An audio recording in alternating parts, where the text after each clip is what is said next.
ऐसा भी है कि थोड़ा कम टैलेंटेड वाला बच्चा अंदर है और ज्यादा टैलेंटेड बाहर है, कुछ कह ही नहीं सकते। यू आर नॉट श्योर कि किसकी नौकरी लग जाएगी।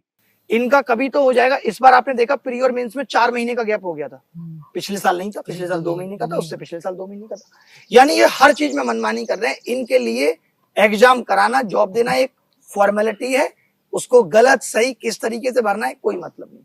कितने लोगों की हकों की हत्या कर देंगे, कितने लोगों के सपने मार देंगे, कितने लोगों के माँ बाप को रुलाएंगे, कितने लोगों की भाई बहन की उम्मीदों को तोड़ेंगे, इनको कोई फर्क नहीं।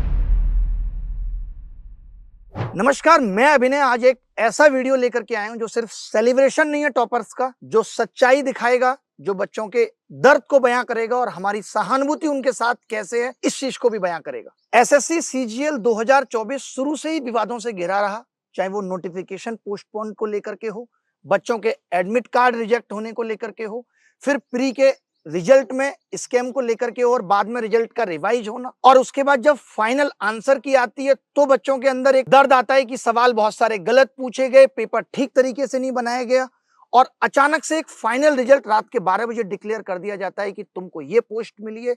ना ही कोई डॉक्यूमेंट वेरिफिकेशन होता है, ना ही वो बच्चे जो ओवर एज हो चुके थे और उनको दोबारा से मेंस करा के उनको भी रिजल्ट में शामिल कर लिया जाता है। ये सब चीजें सामने निकल कर आती हैं और बच्चों की आवाज उठ, और फाइनल रिजल्ट में जो ये अनफेयर एक्सक्लूजन है, जो गलत तरीके से बच्चे बहुत सारे बाहर हो गए, उसी के चलते बच्चों के अंदर नाराजगी है, दर्द है, निराशा है।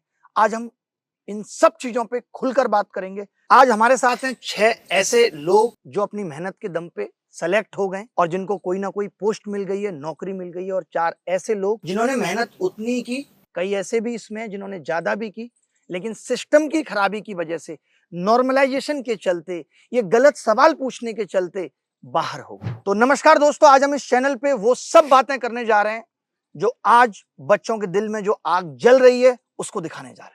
इस वीडियो का मकसद कोई बहस करना नहीं है, इस वीडियो का मतलब किसी पे सवाल उठाना नहीं है, इस वीडियो का मतलब है कि इस सिस्टम को कटघरे में खड़ा करना है। और मैं पूछना चाहता हूं उस एसएससी के चेयरमैन से कि जो बच्चे तुम्हारी गलतियों की वजह से बाहर हो रहे हैं, अगर ये चीज तुम्हारे बच्चों के साथ होती तब तुम क्या करते? तो चलिए शुरू करते हैं। सबसे पहले एक बार आप अपना इंट्रोडक्शन देंगे और बयां करेंगे बस कि मेरी इतनी रैंक है और मेरा इस पोस्ट पे सिलेक्शन हुआ है और मेरे इतने मार्क्स हैं, इतने रॉ मार्क्स हैं, इतने नॉर्मलाइज मार्क्स हैं और इस तारीख को मेरा पेपर हुआ था। ये बातें बताते हुए एक बार सबका इंट्रो कर लेते हैं, ठीक है? डन। हर्षिता से शुरू करते हैं। मेरा नाम हर्षिता अग्रवाल है और मेरा 18 जनवरी को पेपर हुआ था। मेरे रॉ मार्क्स 347 थे और फाइनल मार्क्स है 367 और मेरी ऑल इंडिया रैंक 92 है और मुझे इनकम टैक्स इंस्पेक्टर की पोस्ट मिली। और हर्षिता 20 साल की है और हर्षिता ने घर पे रह के तैयारी की है और मैं एमए लेना चाहती थी, बट जिस टाइम नोटिफिकेशन आया था, जिस टाइम मैंने फॉर्म भरा था, उस वक्त मेरी एज 20 नहीं थी। अच्छा, क्योंकि एमए में 20 इयर्स की एज मांगी जाती है। और ये आपका पहला अटेम्प्ट? पहला। Okay, thank you Harshita. मेरा नाम मोहम्मद अरशद है और मेरा जो है सेकेंड शिफ्ट में एग्जाम था 20 को और मेरे मार्क्स हैं 360 रॉ और 367 पॉइंट समथिंग मेरे नॉर्मलाइज्ड मार्क्स हैं और मुझे जो पोस्ट मिली है वो SO in parliamentary affairs. Mohammad साहब, एक चीज मैं कहूंगा, जैसे हम इस नॉर्मलाइजेशन को देख रहे हैं, ये तो समीक्षा होगी और कोर्ट समीक्षा करेगी कितना गलत कितना सही है। यहाँ पे वो वाली बात बड़ी फिट बैठती है ना कि उधार उसी को मिलता है जिसकी छत पे गेहूं सूख रहे होते हैं। नहीं, मतलब अगर आपके नंबर बहुत अच्छे हैं तो आपको और फायदा मिलेगा, और अगर आपके नंबर खराब हैं तो आपको और पीछे धकेल दिया जाएगा। जबकि जो रिजर्वेशन है वो तो इसके उल्टा एकदम। रिजर्वेशन उन लोगों को दिया जा रहा है जो कमजोर हैं, और रिजर्वेशन की तरह ही नॉर्मलाइजेशन था, लोगों को इक्वलिटी कर रहा था ना, ये भी समानता का अधिकार दे रहा था। तो ये कैसी समानता का अधिकार है? नॉर्मलाइजेशन देखिए 19 नंबर और 20 नंबर के लिए हो सकता है, नॉर्मलाइजेशन 10 नंबर और 500 नंबर के लिए नहीं हो सकता। तो यहाँ पे एसएससी विफल है कि वो एक ऐसा पेपर नहीं बना पा रही है जहां शिफ्ट में या डिफिकल्टी लेवल में इतना बड़ा अंतर पैदा हो जा रहा है जो नॉर्मलाइजेशन के फॉर्मूले को नाइंसाफी का फॉर्मूला बना दे रहा है। सर, मेरा नाम सूरज पांडे है और 20 जनवरी की शिफ्ट में था पेपर, तो 353 स्कोर बोनस वगैरह सब थे और नॉर्मलाइज हो गई 361.5 फाइनल स्कोर एएसओ इन सीएसएस की पोस्ट पर सिलेक्ट मतलब मिली। कितनी रैंक है आपकी? सर 371। 370 में। आप बताइए। सर मेरा नाम हर्ष नवास है। मेरा 18 जैन को पेपर था। रो स्कोर मेरा 342 था और इनिशियल रैंक मतलब रैंक मित्रा के हिसाब से 214 थी। फिर जो नॉर्मलाइज होके हुआ है वो 358 समथिंग हुआ है और रैंक 664 है और मेरा जीएसटी इंस्पेक्टर में हुआ है। बहुत खुश हो तुम? हाँ सर, जो चाहिए था वो तो ये मिल गया। रोबोट की तरह क्यों बात कर रहे हो? ऐसे वहां पे भी बात करोगे? आपके पूरे साल का टर्नओवर 30 लाख रहा है, आप पे एक्स्ट्रा 10 लाख के लिए जीएसटी पड़ेगा, आपको 1,80,000 रुपए देने पड़ेंगे। अगर आप नहीं देंगे तो मैं आपको जेल तक छोड़ने चलूंगा। आप बताइए। सर मेरा नाम प्रदीप कुमार है, मैं आहोर राजस्थान से हूँ और मेरा 20 जैन वाला शिफ्ट था। तो मेरा रॉ मार्क्स था 362 और नॉर्मलाइज होके 367 प्लस बना था। मेरी रैंक 114 है और मैंने एग्जामिनर ऑप्ट किया है। सर मेरा नाम गौतम कुमार है। मेरा एग्ज़ाम 20 जैन को हुआ था। मेरे रो मार्क्स 347 है और नॉर्मलाइज 355 है। मेरी रैंक है 1271। मैंने एक्साइज इंस्पेक्टर ऑप्ट किया है। आपको एक्साइज इंस्पेक्टर आपने चूज किया 1271 रैंक पे और आपने एक्साइज इंस्पेक्टर लिया है 664। आधे का अंतर है। ठीक। मेरा नाम मणिकांत शर्मा है। मेरा 20 जनवरी को था। मेरे रॉ मार्क्स 325 थे, नॉर्मलाइज 323 हो गए और मेरे स्टेट्स में 100 मार्क्स थे और मैं स्टैटिकल इन्वेस्टिगेटर पोस्ट के लिए एलिजिबल था। तो मेरे 422.5 बनने हैं, लेकिन कट ऑफ 423.78 गई है क्योंकि इन्होंने डी भी ना कराया और बिना एलिजिबल वाले बच्चे उसमें आ गए। इस वजह से मेरा नहीं हुआ। वरना आपका हो जाता। आपका पहला अटेम्प्ट था? नहीं सर, थर्ड अटेम्प्ट है मेरा। थर्ड अटेम्प्ट था। और आपके पास एलिजिबिलिटी है एलिजिबिलिटी? हाँ, मैंने 3 साल। या फिर आपके अगर 2 नंबर नॉर्मलाइजेशन से भी कम नहीं हुए तो भी आपका सिलेक्शन हो जाता? या कुछ एक क्वेश्चन रीजनिंग का क्वेश्चन के 18 तारीख वाली शिफ्ट में नहीं, 20 में गलत है रीजनिंग का। वो आपको दिखाया टैक्स वाला, इनकम टैक्स वाला, तो उस पर भी मिल जाता तो भी हो जाता मेरा। तो भी आपका सिलेक्शन हो जाता। हाँ। सर मेरा नाम अंकित राठौर है और मेरा एग्ज़ाम 20 तारीख को मतलब था सर एग्ज़ाम। तो सर मेरे रॉ मार्क्स 344 थे और नॉर्मलाइज होकर 347 हो गए। लेकिन सर इन्होंने कंप्यूटर में एक आंसर को, सही आंसर को इन्होंने गलत करने की वजह से मुझे कंप्यूटर में फेल हो गया मैं। जिसमें वो कंप्यूटर की मेन यूनिट पूछी और इन्होंने कैश मेमोरी वाले सवाल को पहले आंसर ठीक दिया था, पहले वाली आंसर की मैं बाद में चेंज कर दिया, जिसकी वजह से आप बाहर हो गए। वरना आपका स्कोर तो बहुत अच्छा है 347। आपको कोई अच्छी पोस्ट मिलती है। सर आंसर इन्होंने गलत दिया सर। वो आंसर ठीक है, मतलब जो पहले सर टेंटेटिव आंसर की में दिया था वो आंसर सही था, बट इन्होंने फाइनल आंसर की में सर आंसर गलत दे दिया, जिससे मेरा नहीं हो पाया। अभी तक जैसे हम लगातार देख रहे हैं 2023 के एग्जाम में भी काफी सारे ऐसे सवाल कंट्रोवर्शियल रहे जिनको लेकर के बच्चे कोर्ट भी चले गए। और जब बच्चे कोर्ट जाते हैं तो जो और बच्चे सेलेक्ट होते हैं उनको ये लगता है यार कहीं मेरी नौकरी को तो खतरा नहीं है। तो पहले मैं एक बात ये बताना चाहता हूं कि दुनिया की कोई भी ताकत अगर आपको एक बार नौकरी अपने मेहनत से मिली है तो उसको कोई छीन नहीं सकता। आप बेफिक्र होके रहा करिए। बट मैं आपके डर को भी समझता हूं, क्योंकि जहां नौकरी इतनी मुश्किल से मिल रही हो, मेहनत के साथ साथ किस्मत से मिल रही हो, लॉटरी लग रही हो, तो आपको भी ये डर रहेगा कि यार ये चीज वापस ना चली जाए। इसलिए हम आपके दर्द को भी समझते हैं और हमारा हर एक फैसला आप सबके हितों को ध्यान में रखते हुए ही लिया जाता है। लेकिन जिन बच्चों के साथ गलत होता है उनके प्रति हमारी सहानुभूति ज्यादा होती है। हम ये चाहते हैं कि ये सब चीजें कब थमेंगी। लास्ट ईयर भी ये चीज हुई, बच्चे कोर्ट में चले गए। 2024 में आपने इस डर से मार्क्स टू ऑल दे दिया। जब आपने मार्क्स टू ऑल दिया उसके बावजूद भी किसी शिफ्ट में रीजनिंग में 2 सवालों की अभी भी जंग जारी है। बच्चे कह रहे हैं कि आपने गलत आंसर दिया है, यानी कंट्रोवर्सी तो अभी भी रह गई। आप जब मार्क्स टू ऑल बांट ही रहे थे, वैसे तो वो भी गलत है, तो आप उन 2 क्वेश्चन के लिए भी मार्क्स टू ऑल बांट देते अगर आपको मार्क्स टू ऑल ही बांटना था। यानी आपका ये जो बायसनेस है समझ में नहीं आता। ऐसा लगता है आप मनमानी करते हैं, आप सोए रहते हैं, जो आपका दिल करता है वो आप फैसला ले लेते हैं। मेरा नाम शिव कुमार उपाध्याय है और मेरा पेपर था 20 जनवरी को था और जिसमें मेरे जो रॉ मार्क्स थे वो 320 थे और नॉर्मलाइज्ड हो गए वो 313 हो गए। तो मेरे 8 नंबर 7 नंबर डिक्रीज हुए और इस शिफ्ट में 10 क्वेश्चन गलत थे, जिनकी वजह से मेरे 2-3 सिली मिस्टेक्स हो गई और मेरा नॉर्मलाइजेशन और मतलब मेरे माइनस नंबर हो गए। मेरा नाम अनुज कुमार है, मैं मुजफ्फरनगर से हूँ। मेरे नंबर 322 हैं तो और मेरा रिजल्ट ही विदाल्ड है। I don't know the reason कि क्या रीजन। आपने पहली बार दिया है सीजीएल? नहीं सर, थर्ड अटेम्प्ट है मेरा। थर्ड? इससे पहले कभी आपका विदाल्ड नहीं हुआ? नहीं। आप किसी के लिए स्क्राइब बने? नहीं सर, कभी आपने ऐसा कुछ भी नहीं किया और आपको एकदम नहीं पता है कि आपका रिजल्ट विदाल्ड में क्यों रखा है? आपके सेंटर पे कोई हंगामा हुआ था? नहीं सर, कुछ नहीं, कुछ भी ऐसा 18 तारीख को एग्जाम था जिसकी रीटाइपिंग हुई है। अच्छा। उसके बाद मुझे पता नहीं है रीजन क्या है, ना कोई आरटीआई भी डाली है मैंने तो उसका कुछ रिप्लाई नहीं आप सबको मालूम होगा कि इन्होंने इस बार 12 से 1300 बच्चों को विद हेल्प में डाला है। क्या आपको एक लिस्ट ऐसी जारी नहीं करनी चाहिए थी? विद हेल्प को भी आपको बाइफरकेशन करके नहीं बताना चाहिए था कि ये वो बच्चे हैं जिन्होंने एग्जाम में हंगामा किया है, इनको हमने विद हेल्प में रखा है, ये वो बच्चे हैं जिनके हमें रिजल्ट पे सके। आप कुछ तो बताते। क्या मैं ये मान लूं कि 1200 बच्चों की एक्टिविटी एकदम एक जैसी रही जिसको आपने विद हेल्प में डाल दिया? मैं आपसे एक सवाल पूछना चाहता हूं, एसएससी का सिलेक्शन प्रोसेस क्या सच में ट्रांसपेरेंट है, फेयर है या नहीं? सर इस पे मैं जो मुझे लगता है मेनली 3 चीजें मुझे लगता है कि होनी चाहिए। सर एक तो मुझे लगता है कि प्री और मेंस के मार्क्स ना कंबाइन करके मेरिट बनानी चाहिए, क्योंकि एक दिन या 2 घंटे या 3 घंटे can not decide the future of lakhs student. सिर्फ एक दिन ये डिसाइड कर रहा है। इंटरव्यू पहले खत्म हो चुका है, प्री क्वालिफाइंग हो चुका है, मेंस में अननेसेसरी नॉर्मलाइजेशन है। There is no need of normalization in the mains. Mains can be in one shift, pre के लिए मान सकते हैं। तो पहला पॉइंट आपका ये हो गया। दूसरा, पहले आपका जवाब हाँ या ना में क्या था कि पारदर्शी है या नहीं है, सेटिस्फैक्टरी है या नहीं है? सर मुझे लगता है बहुत सी चीजें फंडामेंटल गलतियां हैं इसमें 3-4। सर एक तो जैसे पोस्ट प्रेफरेंस जो होता है, कम से कम फाइनल मार्क्स देना चाहिए। जैसे मैंने भी पोस्ट प्रेफरेंस भरी है तो वो एकदम ब्लाइंड थी, मतलब मैंने अपनी रैंक को ट्रस्ट करके भरा है, पर कहीं ना कहीं मुझे भी ये था कि लास्ट ईयर जैसा हो गया तो फिर मुझे तो सीधा साउथ जाना पड़ेगा।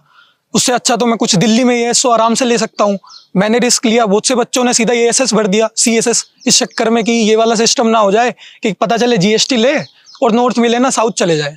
तो एक तो सर ये वाला फैक्टर मुझे लगता है। दूसरा वही है कि जब 2 दिन के मार्क्स काउंट होंगे तो थोड़ा सा लक फैक्टर कम हो जाएगा, क्योंकि बच्चे मैं ऐसे को जानता हूँ कि जिनके प्री में 180 से अबव मार्क्स है और पढ़ाई में मतलब बहुत अच्छे, साथ में मॉक्स दिए हैं, लेकिन मेंस में किसी कारण खराब हो गया तो 330 है, तो अब वो सीधा रेस से ही आउट हो गए हैं, तो उनके पास फिर कोई ऑप्शन नहीं बचता करने का। मतलब जब प्री के मार्क्स काउंट होते थे तो बैलेंस हो जाता था। चलिए ये एक बात ठीक है आपकी, मान लेते हैं, लेकिन चलो ये तो फिर भी एक ऐसा पॉइंट है कि कंसीडर किया जाए ना किया जाए। बट मैं अगर खाली मेंस की बात करता हूँ, सिर्फ मेंस की बात करता हूँ, तो क्या मेंस पूरी तरीके से ठीक था? क्या मेंस का एग्जाम मेंस एग्जाम के लेवल का था? हाँ आप बताइए, आप क्या बोलना चाहते हैं? सर लेवल तो क्वेश्चन का बिल्कुल भी नहीं था, और इस बार जितने भी अच्छे क्वेश्चन थे उसमें से मोस्टली को मतलब वो हो गया कि क्वेश्चन नहीं सही थे, सबको मार्क्स मिल गए। मार्क्स मिल के जो अच्छे सवाल थे, मुश्किल सवाल थे, तो सर रैंक डिसाइड हो रही है सिर्फ नॉर्मलाइजेशन से ना। तो सर ये थोड़ी ना, एक लेवल तक तो हर बच्चा पहुंच ही जा रहा है। सर होना चाहिए ये कि जो अच्छा बच्चा है पढ़ने में वो अच्छे क्वेश्चन करके उसकी रैंक बढ़े। तो गलत करने से हो रहा है कि जो बच्चे गलत तो इजी क्वेश्चन गलत कर दे रहे हैं, वो पीछे हो जा रहे हैं, वो आगे हो जा रहे हैं। आप क्या कहना चाहते हैं? सर मैं कह रहा था मतलब मेंस में थोड़ा सा तो लेवल इन्हें इंक्रीज करना चाहिए। जैसे बैंक को देखो या और भी एग्जाम देखो, अर्थमेटिक लगभग सब है, तो सीजीएल को जो अलग बनाता है ना वो एडवांस है, और एडवांस का सेक्शन इन्होंने पूरा खत्म कर दिया है। तो मैंने जब प्रिपरेशन स्टार्ट करी थी तो वो 88 डेज की जो आपकी मेंस की सीरीज है लॉकडाउन में पूरी खत्म करी थी, और वहाँ से मतलब मैथ्स में ऐसा कॉन्फिडेंस आया था कि अब ठीक ठाक मतलब मैथ्स कर लूंगा, फिर ज्योमेट्री ये सारे। बट अब जो हो गया है कि लेवल इतना है कि अब आता ही नहीं है, तो वो उसको स्किप करना पड़ता है। तो एडवांस एड अप हो सकता है एसएससी में, एटलीस्ट मेंस में तो हो सकता है, जो एक ट्रांसपेरेंसी क्रिएट करेगा, या जो डिजर्विंग बच्चा है वो फिर क्वालिफाई करेगा। अगर पेपर का लेवल अच्छा होने लगे तो बच्चा इस डायरेक्शन में भी नहीं सोचेगा। आज बच्चे के ऊपर एक प्रेशर ये रहता है एग्जाम में, आपके ऊपर भी होगा कि पूरा करना है। आज आप जो टारगेट लेके जाते हो ये लेके जाते हो, और 100% करना, नहीं तो चांस है नहीं। 93% कट ऑफ जा रही है, 90% कट ऑफ जा रही है, जबकि एसएससी जहां ग्रुप बी की यूपीएससी के बाद दूसरे लेवल की नौकरी आप दे रहे हो, वहां इतनी कट ऑफ आई, वहां मतलब आप एबीसीडी टाइप की चीजें पूछ रहे हो।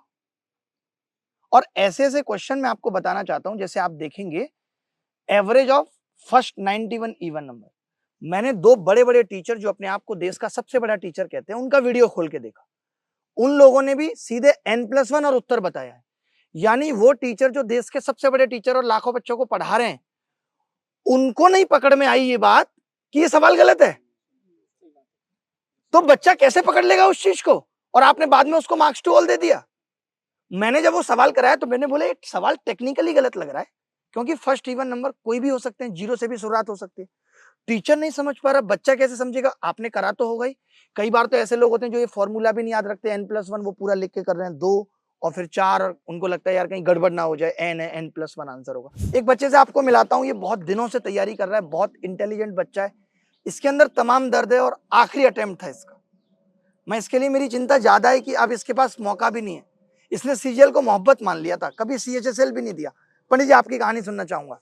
सर मेरा तो ये था कि जिंदगी में अगर कुछ बड़ा करना है ना तो आपको एक एसएससी सीजीएल इतना बढ़िया प्लेटफॉर्म देता है। ग्रुप बी की मतलब जॉब होती है, दिल्ली जैसे शहर में आपको पोस्टिंग मिलती है और आप आगे फ्यूचर में अभी कोई भी बड़ा जैसे यूपीएससी हुआ आईएएस भी दे सकते हो। तो मेरा तो एक ये मतलब था सपना कि अगर एक सीढ़ी मिल जाएगी ना तो बैकअप भी हो जाएगा। और एक आदमी जो नेचुरल टैलेंट होता ना, यूपीएससी में क्या है ना 2-3 साल के बाद जैसे ना फ्रेशर बनने लगता है सर।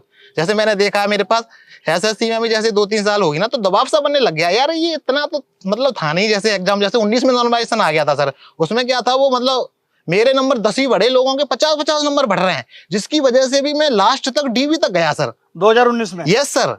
तो मैं उस टाइम भी देख रहा हूँ यार ये नॉर्मलाइजेशन नहीं होता, अगर इवन मेरा मुश्किल शिफ्ट में होता तो ये तो मेरा इजीली सिलेक्शन होता। तो मैं कहीं ना कहीं मेरी मेहनत में दिक्कत नहीं है, मुझे लग रहा है कि मेरा भी दिन आएगा कहीं ना कहीं। क्योंकि क्या होता है ना, आदमी जब इतना मेहनत करता है दिन और रात, मोक में नंबर आ रहे हैं, बच्चों से पूछ रहे हैं, कोई भी बच्चा देख रहा है तो ये नहीं कह रहा भाई तेरा सिलेक्शन नहीं होगा, भाई रैंक।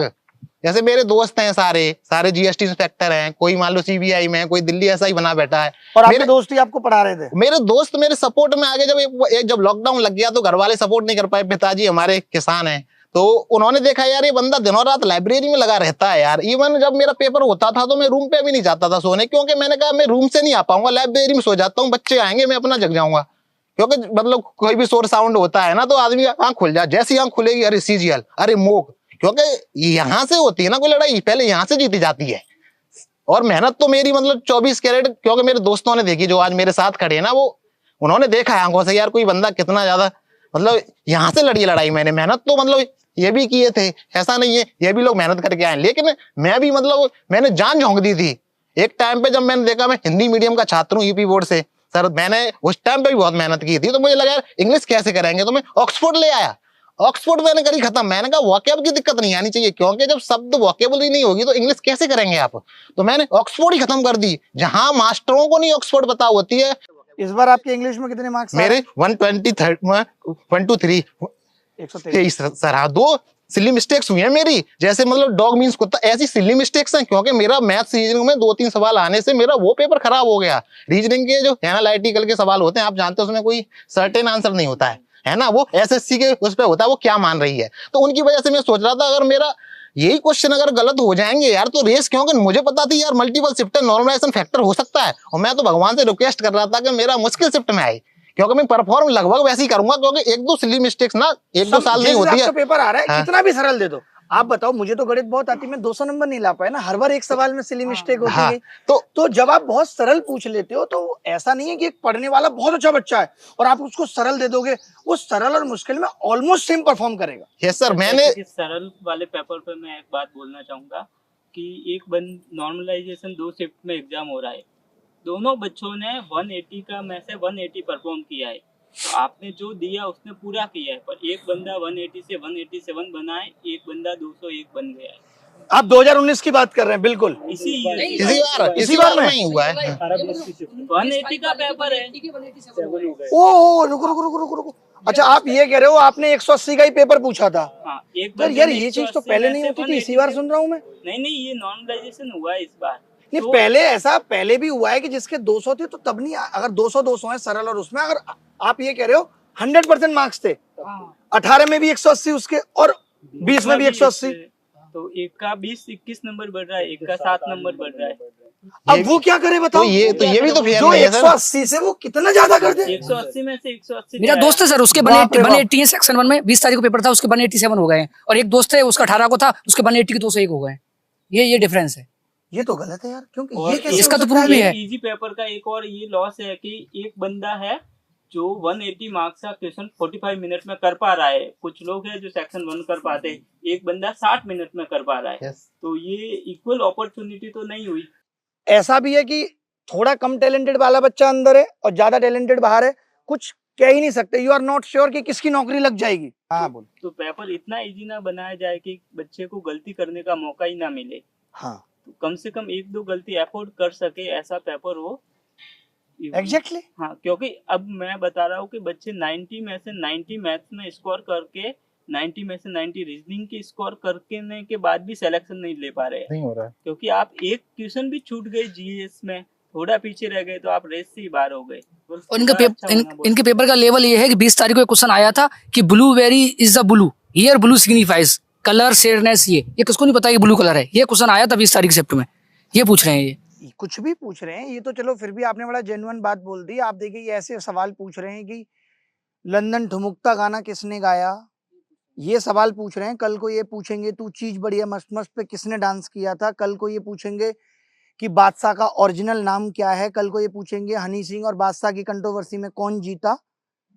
कल को ये पूछेंगे हनी सिंह किस ड्रग्स की वजह से 10 साल इंडस्ट्री से बाहर रहा था। ये सवाल पूछने वाले सवाल है।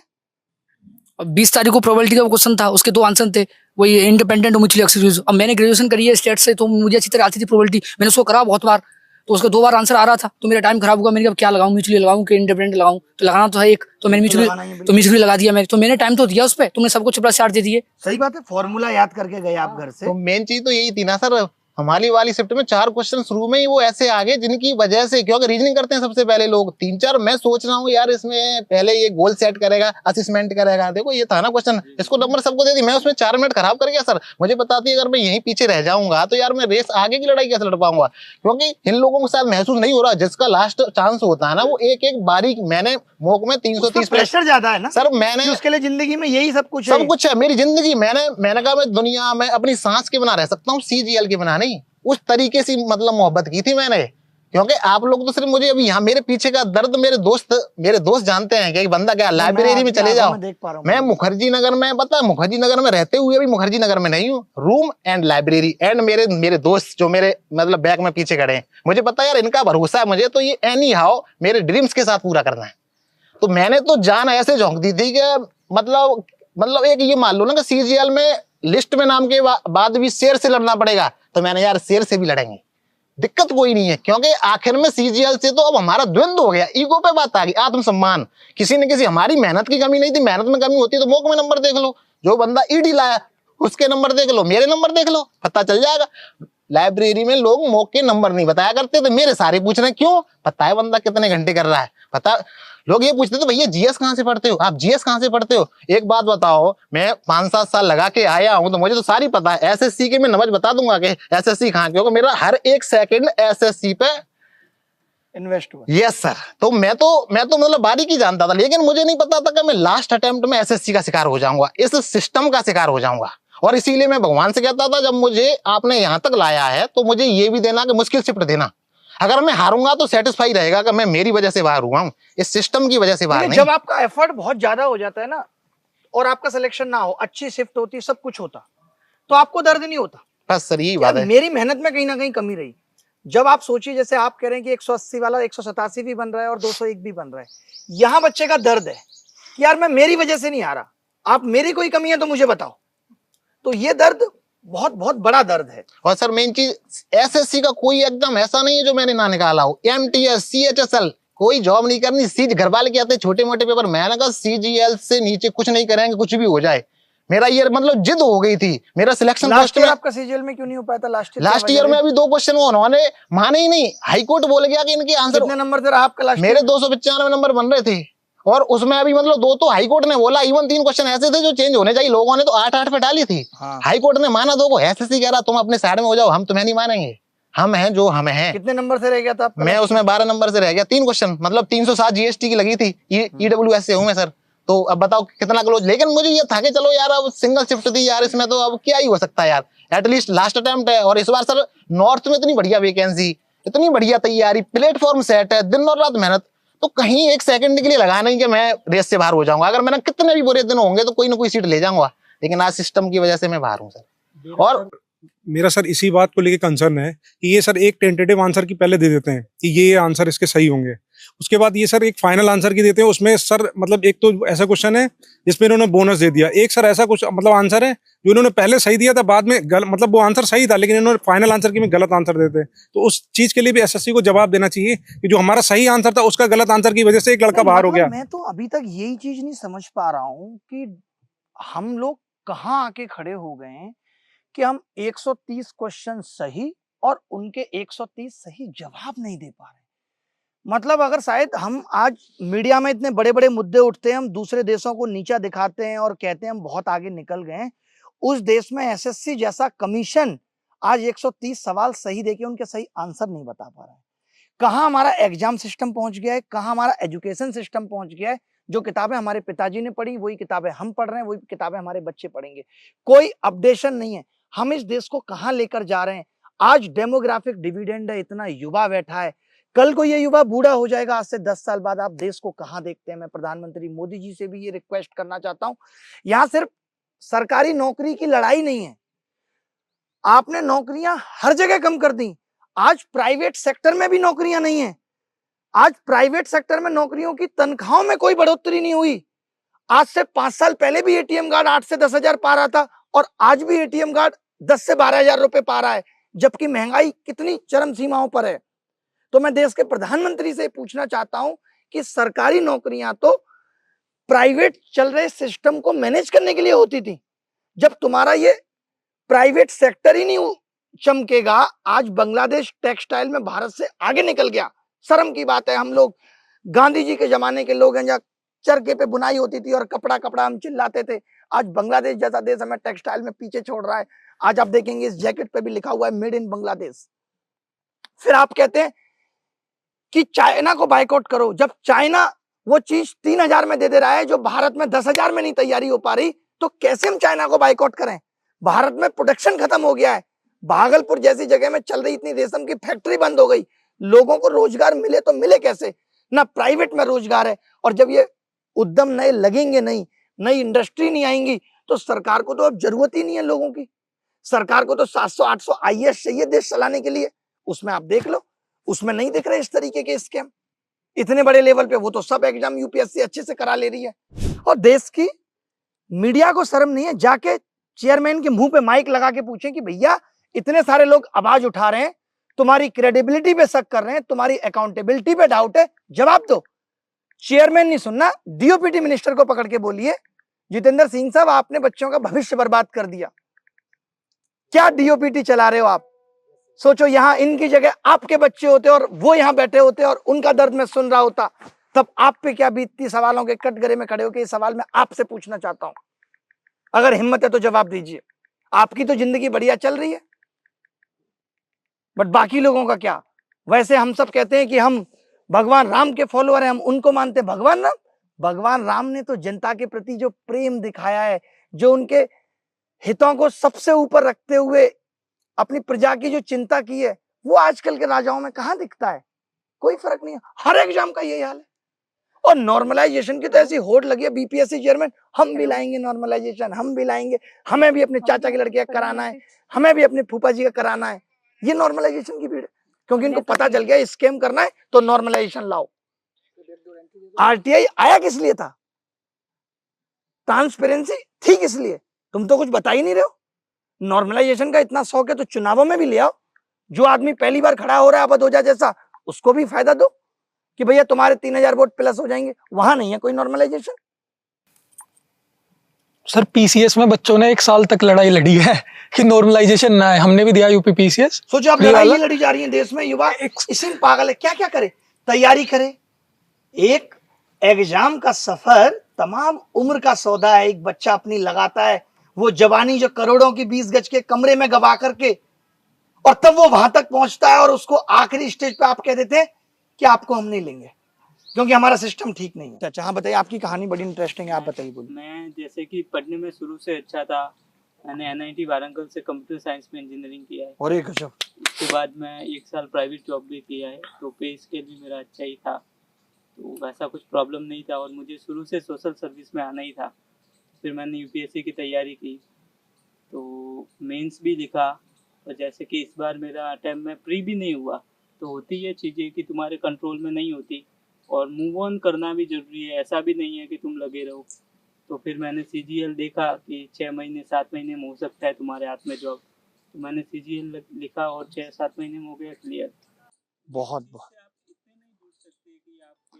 फिर आपके पास खोने के लिए कुछ ना बचे, किसी को देने के लिए, किसी और चीज में आप जा ही ना सके। हाँ हेलो। हाँ क्या नाम है इनका? आया आपको नाम नहीं पता? नमस्ते बेटा। वो मेरे को वो जो ये भैया आए थे। चले मैं बस एक रिक्वेस्ट इस वीडियो के माध्यम से, आप भी सुनेंगी, इनको भी सुनाते रहिएगा। ये उस वीडियो के माध्यम से बच्चों से कहना चाहता हूँ कि देखिए थोड़ा सा अगर आप दूसरों के लिए सोचेंगे तो आपके लिए सोचने के लिए खुदा बैठा है। जितने भी ऐसे बच्चे हैं जो इनकी पोस्ट के लिए एलिजिबल नहीं है स्टैटिस्टिकल इन्वेस्टिगेटर के लिए, अगर ऐसे बच्चे हमें अपना डेटा बेचते हैं और प्रूफ बेचते हैं कि सर मैं एलिजिबल नहीं हूं और एसएससी ने मुझे फिर भी नौकरी दे दी, तो वो ऐसे बच्चे ही इन बच्चों को नौकरी दिला सकते हैं। अगर ऐसे बच्चे खुद ये बोलेंगे कि हम तो एलिजिबल नहीं है और नौकरी मिल गई, तो कोर्ट भी इस चीज का आदेश दे सकता है कि इन बच्चों की जगह जो नीचे के बच्चे हैं उनको नौकरी मिल जाए। और कोई रास्ता अभी तक नजर नहीं आ रहा है और कोई रास्ता भी निकालेंगे। बट अगर ऐसे बच्चे आगे आते हैं तो हम सब लोग उन लोगों को रिवार्ड भी देंगे, अप्रिशिएट भी करेंगे कि ऐसे ये बच्चे आगे आए जिन्होंने खुद बोला कि हमें एसएससी की गलती की वजह से इन हो गए और हम डिजर्व नहीं करते नौकरी, क्योंकि उनको नौकरी तो वैसे भी नहीं मिलनी। तो वो अगर खुशी खुशी छोड़ते हैं तो एक बड़ी बात होगी। आपको क्या लगता है कि एसएससी में किन बदलावों की तो सख्त जरूरत है? क्या हल हो सकता है जो ये बच्चों के अंदर इतना आक्रोश है? एसएससी की अच्छी भी है, कुछ बेकार भी है। अच्छी बात में मैं ये कहना चाहूंगा कि इनका प्रोसेस थोड़ा फास्ट है। ये नोटिफिकेशन से 12 महीने में जॉब दे देते लोगों को, तो ये बात अच्छी है। बाकी ये भी अभी अच्छा, ये भी मैं आपको बता देता हूँ, जिस चीज की आज आप तारीफ कर रहे हैं ये हम लोगों की बहुत पुरानी लड़ाइयों का नतीजा है। जी सर, ऐसा नहीं है। तो जो आज चीजें अच्छी दिख रही हैं वो हमने पहले लड़ाई की है तो अच्छी हुई हैं। आगे अगर और चीजों में सुधार करना है तो लड़ाई आज से ही करनी पड़ेगी। अगर हर साल आप सोचिए अगर 2023 में ही शिक्षक और बच्चे सब आके लड़ लिए होते तो आज ये गलत क्वेश्चन की आवाज उठती नहीं।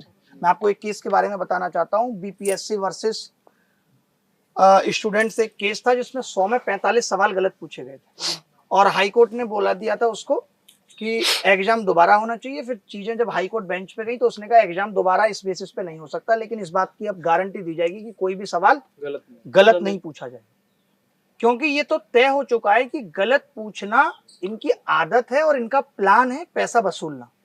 आप देख लो ना, प्री में गलत नहीं थे सवाल, खूब थे। सोचो 36 शिफ्टों में कितने सवाल गलत थे और लाखों बच्चों ने पेपर दिया। कितना करोड़ों रुपए इन्होंने कमाया 100 रुपए लेके। इनको वो 100 रुपए वापस करने चाहिए अगर बच्चे ने सही रिप्रेजेंटेशन डाली है तो। मेंस में आप पैसा कमा रहे हो, एसएससी जेई में आपने 16 क्वेश्चन मार्क्स टू ऑल कर दिए पैसा लेकर के।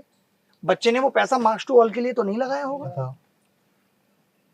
तो ये सब जो इतनी बड़ी बड़ी कमियां हैं, क्योंकि या तो आपको अगर गलत क्वेश्चन से पैसे भी कमाने हैं तो मैं ये कह देता हूं, आपको अगर इतना ही पैसे की कमाने की पड़ी है और सरकार को भी आपको देना है तो आप क्लियर कह दो लास्ट के 10 सवाल गलत रहेंगे या उन्हें लास्ट में डालो, फॉर्म की फीस बढ़ा दो आप। हाँ, आप पैसा ले लो। और सरकार इतनी गरीब हो गई क्या कि सरकार के पास नौकरी लेने के लिए, एग्जाम कराने के लिए पैसा नहीं बचा? एक तरफ तो फ्री बीज बट रही है, एक तरफ फ्री बीज बट रही है, एक तरफ लोगों के 15,000 करोड़ के लोन भी माफ किए जा रहे हैं और एक तरफ आज युवाओं की ये हालत है।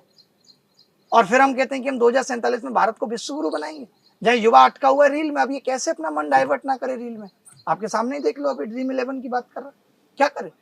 ये तो मजबूर हो रहा है किसी और डायरेक्शन में अपने आप को धकेलने के लिए, क्योंकि इसके भविष्य के साथ खिलवाड़ हुआ है। इन बदतमीजों का तो हर चीज टेंटेटिव है, कौन सी चीजें टाइम पे ले रहे हैं। आज यूपीएससी का नोटिफिकेशन आता है, उसमें क्लियर होता है इस तारीख को प्री लेंगे, इस तारीख को मेंस लेंगे, होता है। ये कभी नहीं बताते इनका, कभी तो हो जाएगा। इस बार आपने देखा प्री और मेंस में 4 महीने का गैप हो गया था, पिछले साल नहीं था, पिछले साल 2 महीने का था, उससे पिछले साल 2 महीने का था। यानी ये हर चीज में मनमानी कर रहे हैं। इनके लिए एग्जाम कराना, जॉब देना एक फॉर्मेलिटी है, उसको गलत सही किस तरीके से भरना है कोई मतलब नहीं।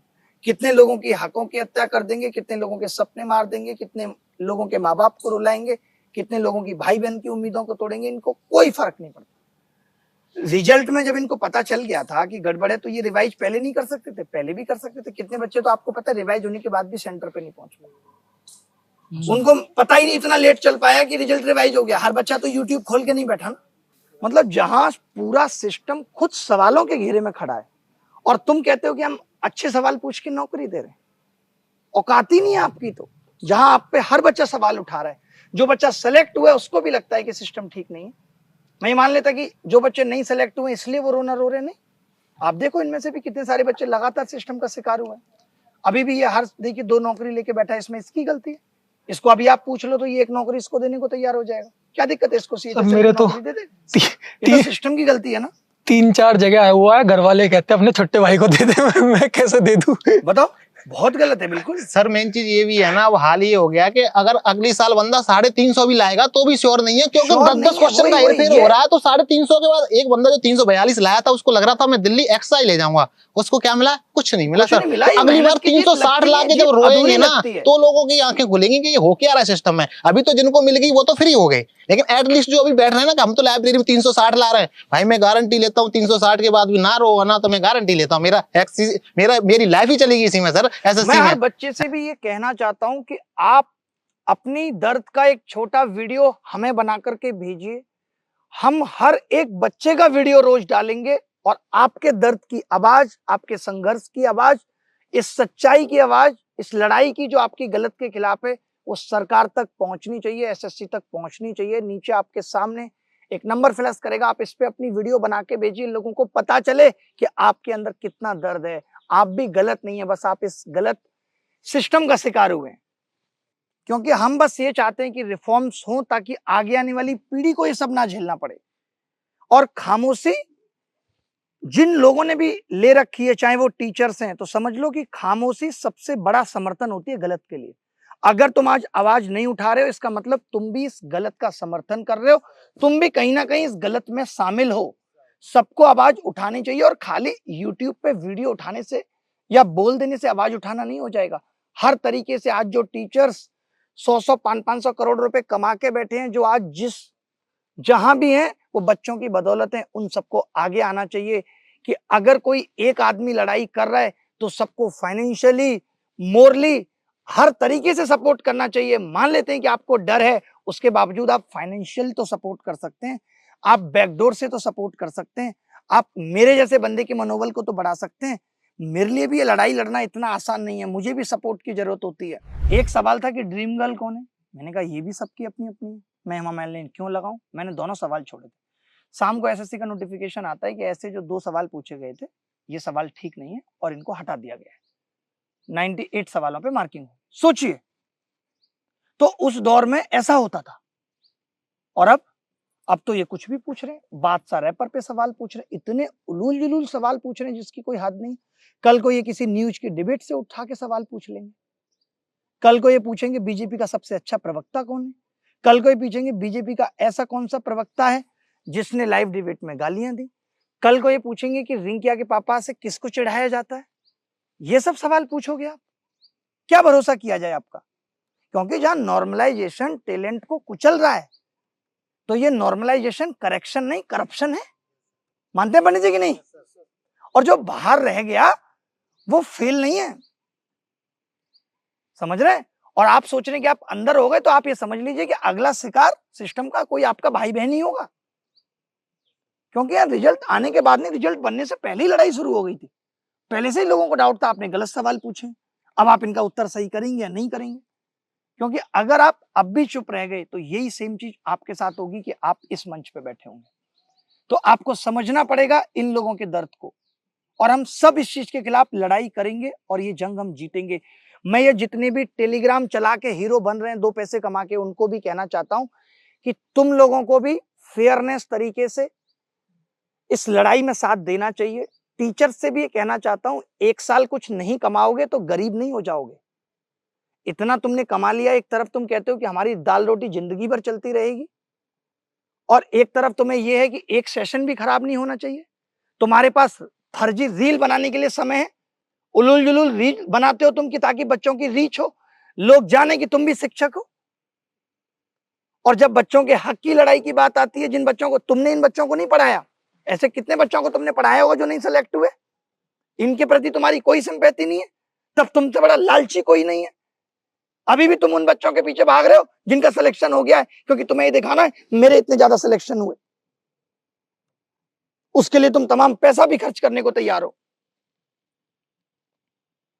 हम पहले की भी बता रहे हैं और आज की भी बता रहे हैं। पहले भी ये होता था कि टॉपर्स हमें 10 बार मैसेज करके बोलता था कि सर आपसे मिलना है, तब हम डिसाइड करते थे कि ठीक है चलिए कुछ टॉपर से मिला जा रहा है। आज तो कोई टॉपर से तो 10 टीचर उसको बुला के करे कि बताइए किस होटल में रुकना है, कितना पैसा आपको देना है। ये मजबूर किया किसने गलत करने को?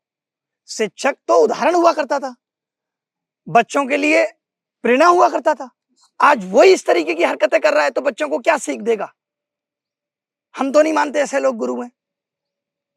ये सब बिजनेस कर रहे हैं, सब बिजनेसमैन हैं। अगर ये सब आज भी साथ नहीं देंगे तो इन सबकी भी पोलें खोली जाएंगी और एसएससी के साथ इनके खिलाफ भी एक जंग छिड़ी जाएगी। और मैं यही कहूंगा बस कि जो लोग सेलेक्ट नहीं हुए, देखिए हार मत मानिए, जिंदगी में बहुत जंग लड़नी होती है। कभी जीतोगे कभी हारोगे, दिल छोटा नहीं करना, क्योंकि अगर दिल छोटा हो गया तो हर जंग हारोगे। क्योंकि जब तक तुम जिंदा हो, जब तक तुम्हारा हौसला जिंदा है, जब तक इस सिस्टम से लड़ाई जिंदा है, तब तक जीत निश्चित है, एक दिन जरूर होगी। क्योंकि एक पेपर ये मीजर नहीं कर सकता, एक पेपर ये मीजर नहीं कर सकता कि तुम टैलेंटेड नहीं हो। तुम्हारा संघर्ष, तुम्हारी मेहनत अगर सिलेक्शन नहीं दिला पाई है, इसका मतलब वो शून्य नहीं है। वो कब कहां काम आएगी किसी को नहीं पता।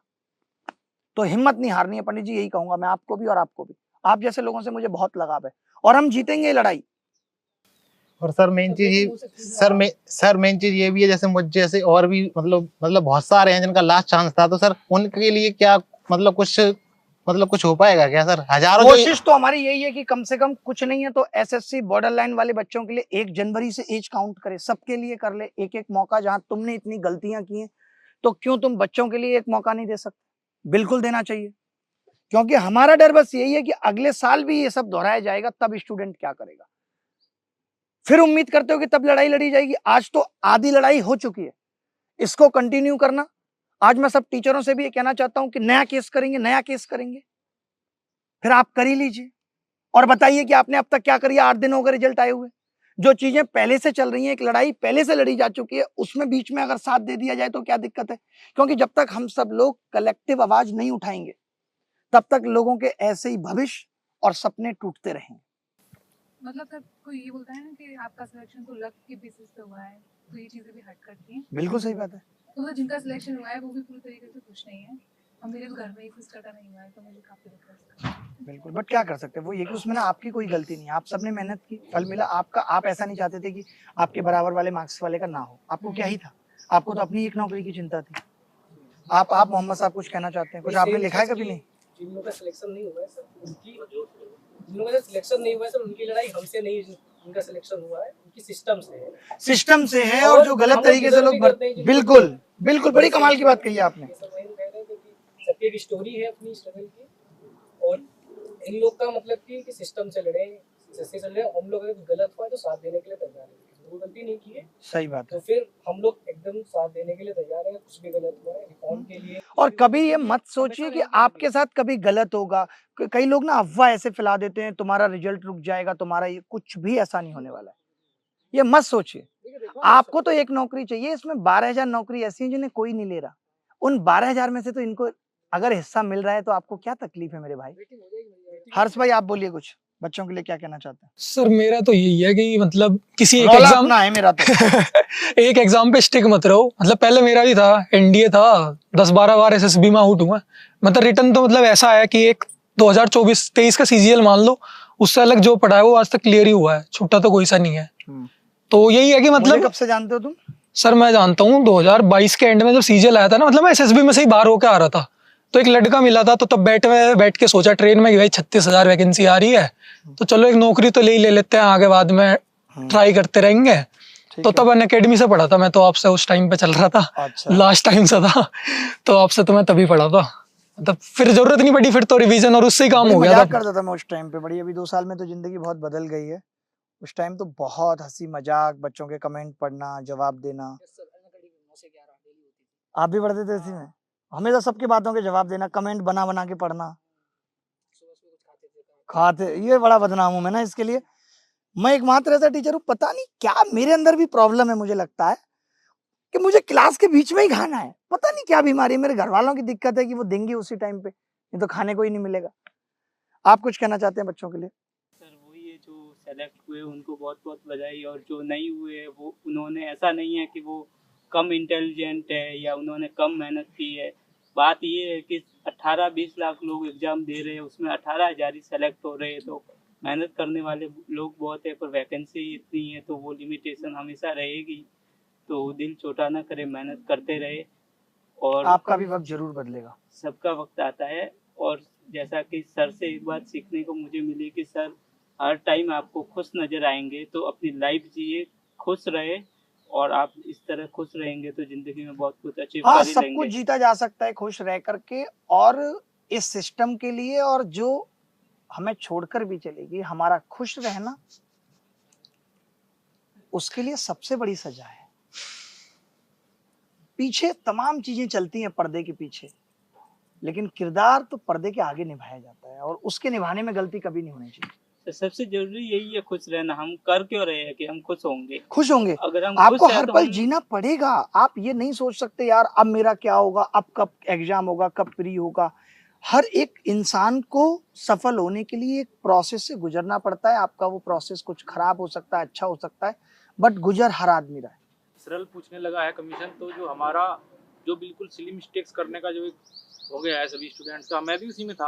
आप उस पर सबसे ज़्यादा फोकस रखिए, वो ना हो किसी भी तरीके से, क्योंकि 180 बाई 180 करने वाले भी बच्चे सिलेक्शन लेने में पीछे रह जा रहे हैं। तो ये इतनी सिस्टम ज़्यादा का फेलर है। सिस्टम फेलियर हो रहा है, तो उसमें हम अपनी नाकामी, क्योंकि ये जो उम्र है जो चली गई, ये लौट के नहीं आएगी, फिर वापस नहीं आएगी। सिस्टम ने जो एज क्राइटेरिया बना रखा है वो निकल जाएगा भाई की तरह, तो फिर आप रिग्रेट कर पाओगे, किसी को एक्सप्लेन नहीं कर पाओगे आप अपना क्या रह गया है। तो आप इतनी सी भी कसर ना छोड़े। और जो ये भाई है या भाई तुमने बताई है, अपना डिसिप्लिन और ऑलवेज ऑनेस्ट रहें अपने आप से, किसी को दिखाने के लिए या एक अपना स्टैंडर्ड बनाने के चाहिए। लिए ना आपको पड़े। अपने बारे में पता होना चाहिए कि अगर- आप वक्त वक्त पे अपना सही आकलन कर रहे हैं, नहीं कर रहे, आप कहाँ गलती कर रहे हैं। जैसे सर आप ही को कहते थे कि जब आप रात को सोने जाओ तो उस टाइम आप सोचे कि आज आपने जो दिन में किया है वो आपके एम के लिए कितना आपको अपनी एम की तरफ लेके जा रहा है। अगर नहीं लेके जा रहा है तो आपने क्यों किया वो। सही बात। रात के टाइम सोने से पहले एक बार ये जरूर सोचे, सुबह उठने से पहले मेडिटेट करते हुए ये जरूर सोचे कि आज मुझे क्या करना है। पूरा दिन का अपना एक रूटीन अपने माइंड में जरूर बनाए, चाहे वो आप इतना सा पढ़ने से लेके इतना पढ़ने तक कितना भी बना लो, लेकिन सुबह उठते ही एक इतना सा है कि 10 मिनट तक आप सोचे। और अब जब प्रीवियस डे गया है जो उसमें मामूली सी भी गलती हुई है, उससे आप सीखो कि वो गलती आज मैं ना करूं। अब जो टॉपर्स है उनकी कामयाबी से नहीं सीखना है, उनकी गलतियों से सीखना है कि उन्होंने 2 साल में जो किया है हमें वो 1.5 साल में करना है। सही बात है। हम लोग जो AIR1 का इंटरव्यू देख लिया या 10 का देख लिया, फर्क नहीं पड़ना किसी से भी। कोई मतलब उस बात से नहीं है। AIR1 और 10 में 10 कोई हो। अंतर नहीं है, वो भी वही बातें बता रहे हैं। बट टीचर्स का क्या हो गया है कि उनका खुद सिलेक्शन नहीं हो तो उनको पता नहीं कैसे होगा, तो वो सोचते हैं हम तो बता नहीं पाएंगे, तो 2-4 लड़के ले आते हैं वो बता देंगे।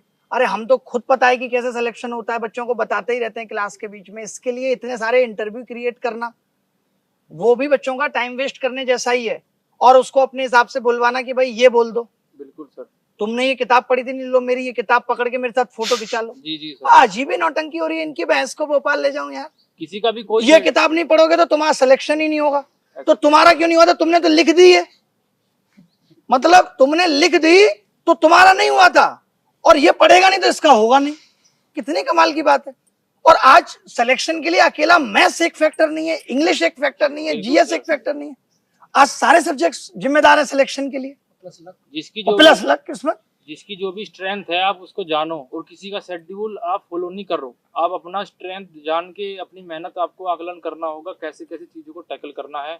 बिल्कुल। हर किसी से आप पॉजिटिव चीजें लो और उन्हीं को अप्लाई करो, और सिलेक्शन कोई नहीं रोक पाएगा। लेकिन जो नए बच्चे आते हैं, एक्चुअली आप अनुभवी हो जाते हैं तो आप समझने लगते हैं। आजकल ऐसा फोमो क्रिएट किया जाएगा थंबनेल पे, फियर ऑफ मिसिंग आउट। आपने वीडियो नहीं देखी तो आपका क्या नुकसान हो जाएगा। भारत का सबसे बड़ा ये, इतिहास का सबसे बड़ा ये, और एक चीज इन्होंने जिंदगी में अपने इतिहास में सबसे बड़ी नहीं की। इतिहास में बड़ी चीजें ये होती हैं, रिजल्ट का रिवाइज हो जाना, ये इतिहास में बड़ी चीज है। आज SSC में रिफॉर्म्स हो जाए, ये इतिहास में बड़ी चीज है। अब ये सब करो अगर तुम सच में कुछ करना चाहते हो, या इसी जिंदगी की लड़ाई में रहोगे, मैंने इसका टॉपर छीन लिया, मैंने उसका टॉपर छीन लिया, यही सभी करते रहोगे यार। सर लानत है तुम्हारी जिंदगी पे यार। सर एक तुम्हारे पैदा होने पे हमें लानत है। सर एक चीज है, मतलब पैसे का तो मैं तो ऐसा मानता हूँ कि अपने ऊपर 1000 रुपए खर्च करके वो खुशी नहीं मिलती जो दूसरे के ऊपर 50 करके मिलती दूसरे है। के लिए जो करके मिलती है। अपने घर जानवर है ना, पे, अपने घर इंसानियत तो मर गई इनके अंदर। घर पे दोस्तों पैसा भाई बहनों इन इंसानियत सबके मार लिए देता है। करो, उससे ज्यादा खुशी मिलती है। खुद का तो क्या है, अपनी चोट में सो जाओगे, सुबह उठ जाओगे। समझ में आती है, बट कुछ लोग अंधे हो जैसे चुके सर हैं। आप बोलते थे, आपने संदीप सर का जो शो किया था उसमें एक बात बोली थी बहुत अच्छी, जो मुझे अभी तक याद है, कि ऐसा काम करो कि आपको बताने की जरूरत ना पड़े किसी को कि मैं क्या कर रहा हूँ, क्या कर रहा हूँ, वो खुद ही जान जाएंगे। आप अपने ऊपर इतना इन्वेस्ट करो, अपने ऊपर इन्वेस्ट करो कि आपको दूसरों को बताने की जरूरत ना पड़े। वही और पता है आज हालत ये हो गई है कि कंबल बांटेंगे तो उसकी 40 रील बन रही है। चलो ठीक है, आप कंबल बांटने के लिए मोटिवेट कर रहे हो, ये एक पोस्ट के द्वारा भी बताई जा सकती है। और किन को कर रहे हो? मैं तुम लोगों को बोलूं कि तुम कंबल बांटो जिन्हें खुद कंबल की जरूरत है। मेरे स्टूडेंट ही ना मुझे जानते हैं, वो इस लायक ही नहीं है कि मैं उनको बांट के दिखा रहा हूं कि भाई स्टूडेंट भी सीखें कि इनको कंबल बांटना है। सर मैं तो बस यही, अगर ये मूवमेंट लास्ट है तो मैं लास्ट में ही अपनी मोटिवेशनल जो लाइन लिखता हूँ वो आगे वाले लोगों के लिए जो सीजीएल देंगे, ये तो जो चल रहा है वो चलता रहेगा और भगवान की दया से रिफॉर्म होंगे भी, नो डाउट, भरोसा रखें और सारे लोग साथ भी दें, होगा। वही बात है ना कि जिनके सपने बड़े होते हैं उनके साथ मेरे ठाकुर जी भी खड़े होते हैं। सही बात। तो मैंने तो अपनी जिंदगी में देखा है, लेकिन मैं मतलब उन लोगों के लिए मतलब खासकर लाइनें बोलना चाहूंगा जिनको लिखकर मैं खुद अब तक अपनी जर्नी को लेता आया। अब तक मुझे नहीं बताती कि मैं एक बार फेल हो जाऊंगा, मुझे बताती तो मैं मोटिवेटेड रहने के लिए लाइन्स लिखता था। तो मैंने एक बहुत अच्छी एक कविता के रूप में लिखी है कि पहचान लिया खुद की ताकत को, कि पहचान लिया खुद की ताकत को, हवा का रुख भी मोड़ना है और सीजीएल तैयार हो जा, तेरा घमंड भी तोड़ना है। बहुत बहुत बढ़िया। तो सर मैं फिर इसमें और आगे भी लाइन लिख रहा था कि मुर्दों में भी जान फूंक दे, ऐसा मोटिवेशनल काम करो और प्यार व्यार में कुछ नहीं रखा, माँ बाप का ऊंचा नाम करो। कि मुर्दों में भी जान फूंक दे, ऐसा मोटिवेशनल काम करो और प्यार व्यार में कुछ नहीं रखा, माँ बाप का ऊंचा नाम करो। मौज मस्ती कर ली बहुत, मौज मस्ती कर ली बहुत, इस मोह माया को भी छोड़ना है और सीजीएल तैयार हो जा, तेरा घमंड भी तोड़ना है। बहुत। तो ये उन लोगों के लिए जो जेन्युइनली मतलब पढ़ रहे हैं और वो मतलब सिलेक्शन लेंगे, अपने आप को मोटिवेटेड रखें, मतलब मेहनत करते रखें और ये इस मोह माया में मतलब ना रहें और अपनी मेहनत में मतलब देख रहा हूँ कि लोग लाइब्रेरी में ग्रुप में बैठे हैं, रीलें चल रही हैं, मौके नंबर नहीं बता रहे हैं, समझ रहे हो, और मैं देख रहा हूँ वो टीए लेके बैठ रहे हैं, तो सर दिल दुखता है। जब कोई मुझे पूछता है एसएससी के बारे में तो मैं एक चीज बोलता हूँ कि खूबसूरत है मगर बेवफा हो सकती है। ये है सोनम निकली। सोनम। सर मैं तो पहले यही कहना चाहूंगा कि जिसका भी सिलेक्शन हुआ वो भी डिजर्विंग ही है और उन्होंने कहीं ना कहीं बहुत मेहनत करी, एफर्ट्स करे। जैसे भाई का आज मतलब बताया तो देख के मतलब सुन के बड़ा वो लगा। तो मतलब यही कि सर एफर्ट तो सबके हैं, चाहे वो बाहर है या अंदर है, दोनों। क्योंकि सर मुझे लगता है सर आप भी अगर सिस्टम ठीक तरीके से काम कर जाता और बाहर हो जाता तो मुझे नहीं लगता कि आप यहाँ बैठे होते। आप मान लेते सिर्फ मुझे सर ये लगता है सिर्फ 10 क्वेश्चन का ही तो सर 30 नंबर में पूरा एक टॉपर बन रहा है और 30 नंबर में सर एक पीए ऐसे लेके आ रहा है। सिर्फ 10 क्वेश्चन का ही तो वेरिएंस है। तो सर कोई यहाँ पे टॉप और नीचे ऊपर की कोई बात ही नहीं है सर। बात सिर्फ रिफॉर्म से होनी चाहिए कि रिफॉर्म से कोई मतलब बाहर हो रहा है बस किसी तरीके से, और पूरी भी करनी नहीं है, इसमें से भी 10% 15% भरनी है, फिर कैरी फॉरवर्ड करके दिखाना अगले साल इतनी वैकेंसी। और सर ऑफ द ट्रैक में एक बात कहूंगा, लोगों को लगता है कि पढ़ने से सिलेक्शन होता है। मैं मतलब ये कहना चाहता हूँ, मतलब थोड़ा सा खेले और फिजिकल वर्कआउट करे तो उससे जो स्ट्रेस रिलीफ होता है ना, उससे बढ़िया कुछ नहीं है। बहुत एनर्जी मैं मेंस के टाइम में 3-3 घंटा बैडमिंटन खेल के आया हूँ। मैं पूरी जनवरी बैडमिंटन खेला, दिसंबर बैडमिंटन खेला। तो मतलब जब भी स्ट्रेस होता है ना तो मैं तो रनिंग, तुम्हारे चेहरे पे अलग ही मुस्कान है भाई। रनिंग करने चला जाता हूँ, मेरा स्ट्रेस पूरा गायब हो जाता है। रनिंग साइकिलिंग करो। आजकल बच्चे इस चीज पे ध्यान नहीं दे रहे। वर्कआउट जरूरी है ना, जितना वो तुम्हें एफिशिएंसी दे देगा ना उतना वो 12 घंटे पढ़ना नहीं देने का, जितना वो 2 घंटा उन 10 घंटे में निकलवा देगा। आपका माइंड इतना फास्ट हो जाता है, प्रेजेंस ऑफ माइंड इतना अच्छा हो जाता है कि आप कम वक्त में ज्यादा चीजें कर लेते हो। तो चलिए अभी के लिए इतना ही, अगली मुलाकात फिर और किसी ऐसे ही खूबसूरत सेशन में होगी। धन्यवाद, थैंक यू।